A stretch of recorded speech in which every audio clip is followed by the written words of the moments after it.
Ever found yourself juggling too many tasks at once, shifting gears from one to another, trying to keep track of where you left off? Well, computers do something similar. It's called context switching. But what if I told you that this seemingly efficient process might just be costing more than you think?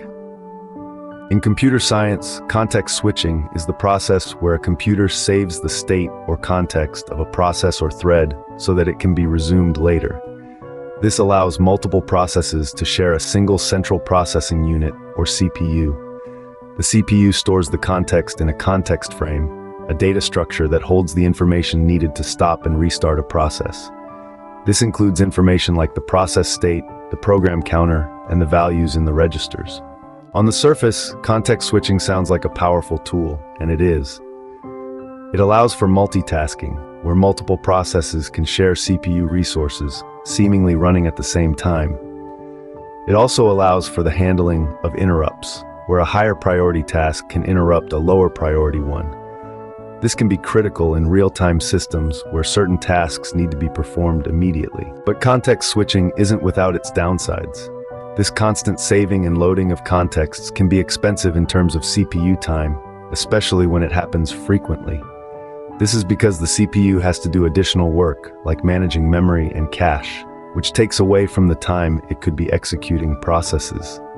Also, the more processes there are, the more time the CPU spends switching between them, rather than executing them.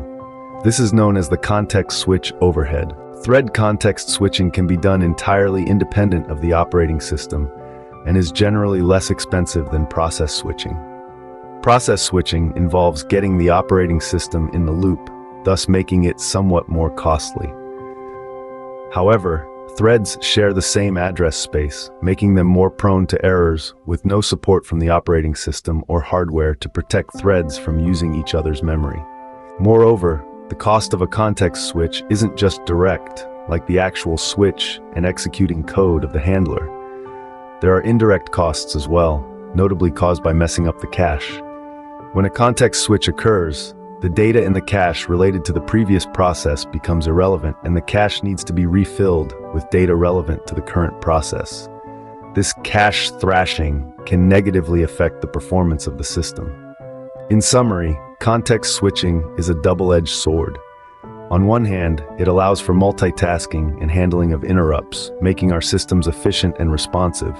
On the other hand, the overhead costs associated with context switching can impact system performance, especially when it happens frequently. As with many things in life, it's all about balance. Understanding the trade-offs is key to making informed decisions about how to best utilize context switching in your systems.